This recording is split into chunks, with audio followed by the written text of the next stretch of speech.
So, in the Israel-Hamas war, where are we heading? Is the worst behind us, or is the worst still yet to come? And how that is a very big worry everywhere, especially. And how do you read these reports of China moving its warships that side? U.S. has already said, warned others that do not come into this conflict.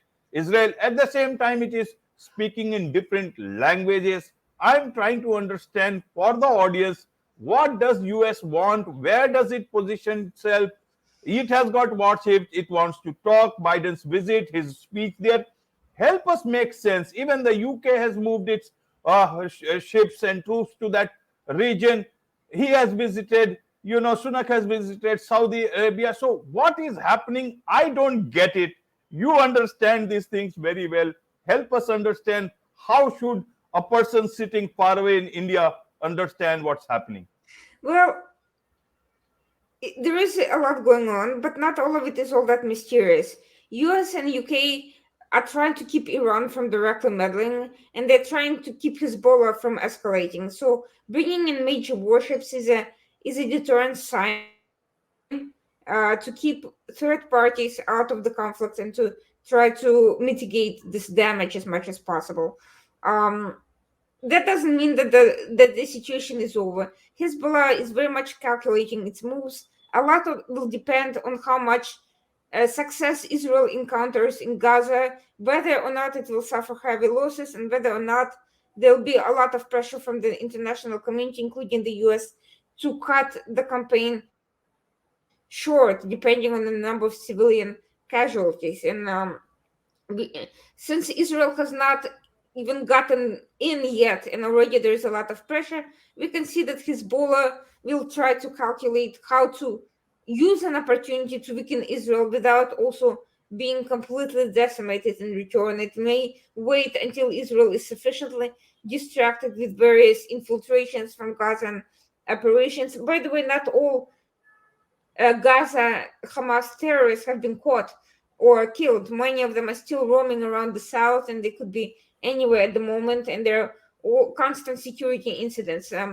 Not as bad as before, but that doesn't mean that there isn't something else in the works. In terms Right. of the Sunak visit, I think it's worth watching the fact that both US and UK supplied Israel with weapons for the first time in a very long time. US is resuming the production of the Iron Dome missiles because there is a very serious concern about the existing Iron Domes being overwhelmed by rocket barrage, especially if Hezbollah does choose to get involved. And I think UK is seriously concerned as well. The fact that Israel needs assistance from these two countries in receiving all these weapons speaks about the potential seriousness of a conflict. There are multiple other entities involved. We have seen Houthis shoot missiles in the direction of Israel, which were intercepted by the United States.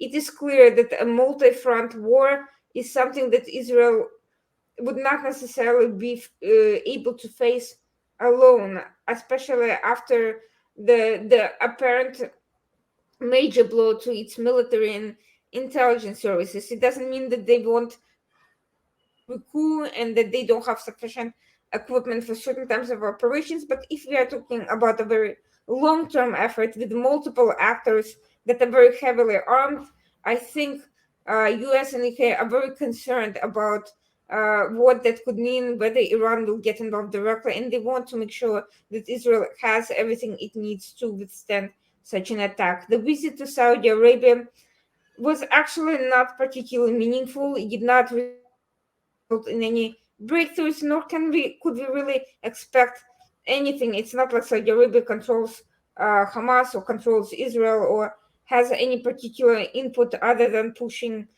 for an end to hostilities.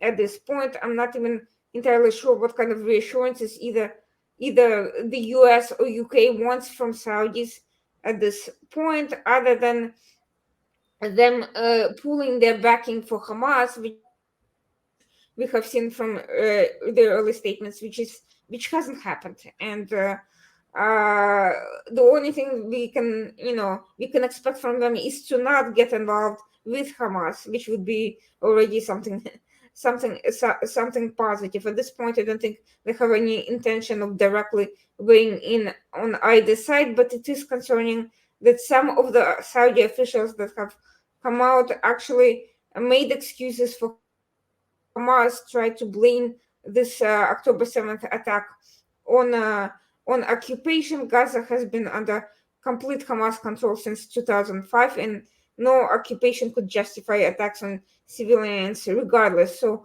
all of this is not really, looking particularly well. But I don't think Saudi Arabia will have a very significant role to play in the near future, at least.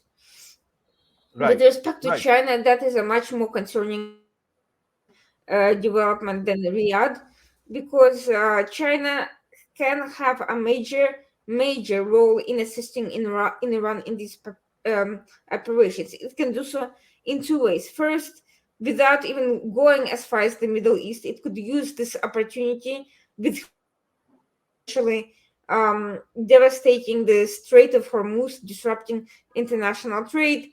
Meanwhile, China could block the passageway through the South China Sea, so we could be facing a double blockade. We could also be potentially seeing various aggressive incidents involving various neighbors. We could potentially see an attack on Taiwan.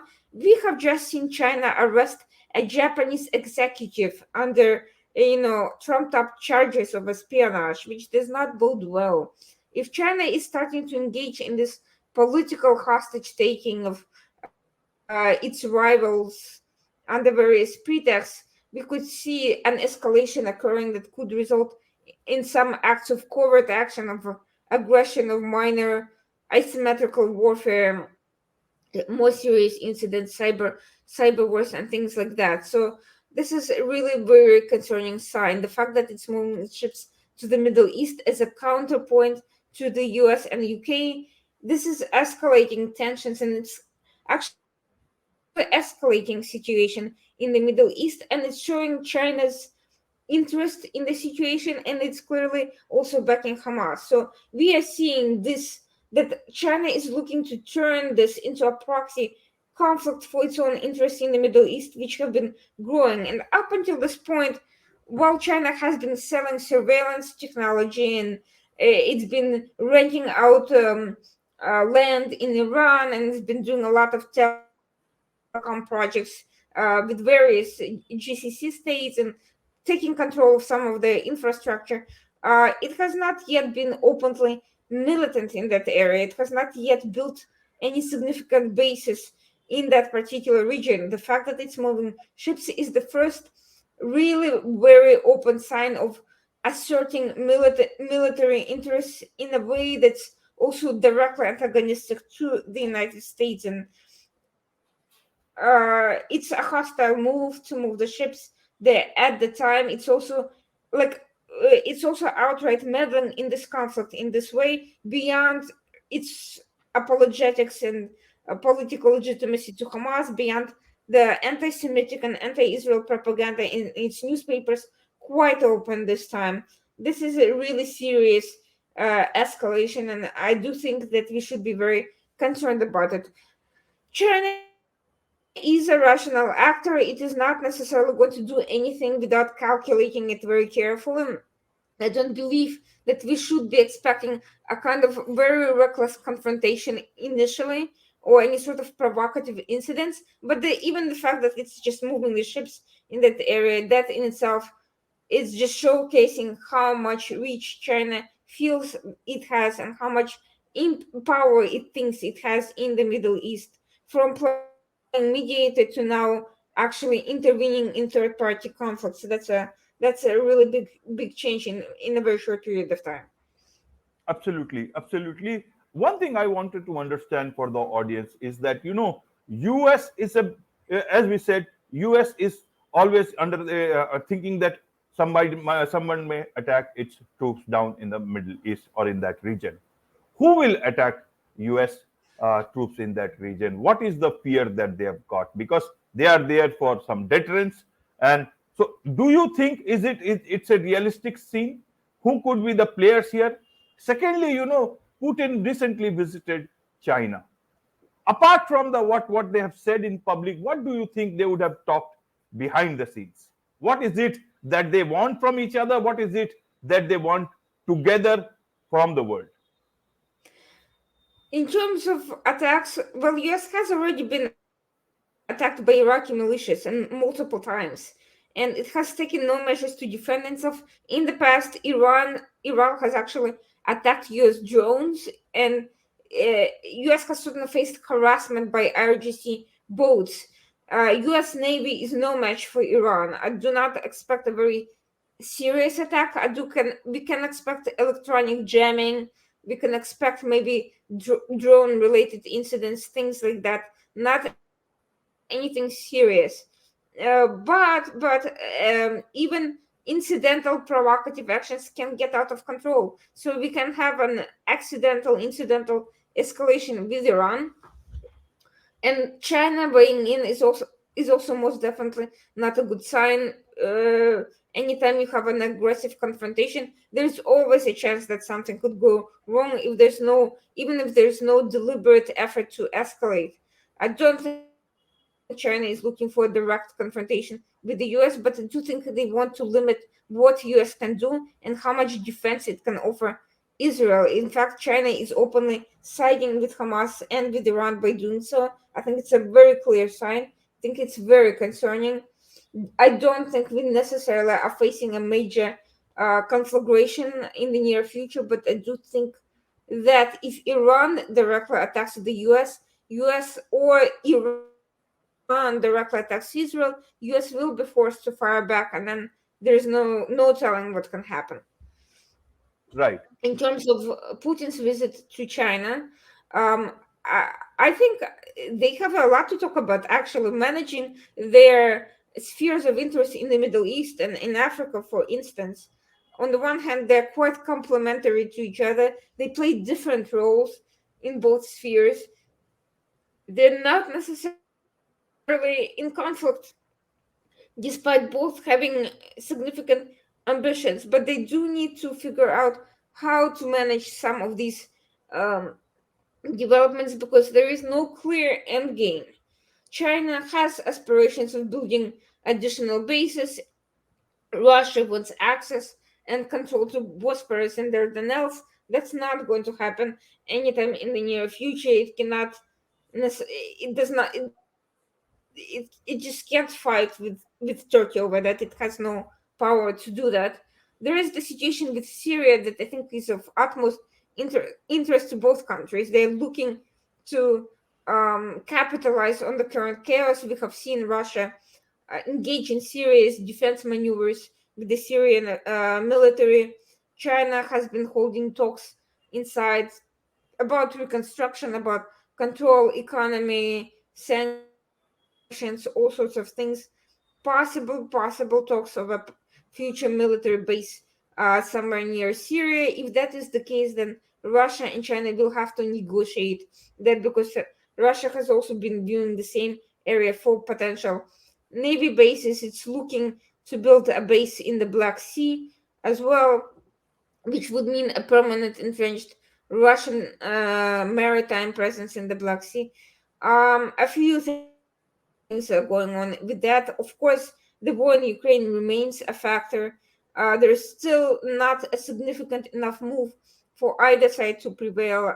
Russia is looking to circumvent sanctions. Russia and China involved in many joint projects. BRICS is one of them. Of course, the Shanghai Cooperation Organization and generally bilateral um, activities to circumvent sanctions, to sell oil, energy trade, chips, the chips war with the United States. The IBM has just made a major breakthrough that puts the US and its allies far ahead in the AI chips game. That's a major blow to China and Russia, who have been struggling to keep up with that.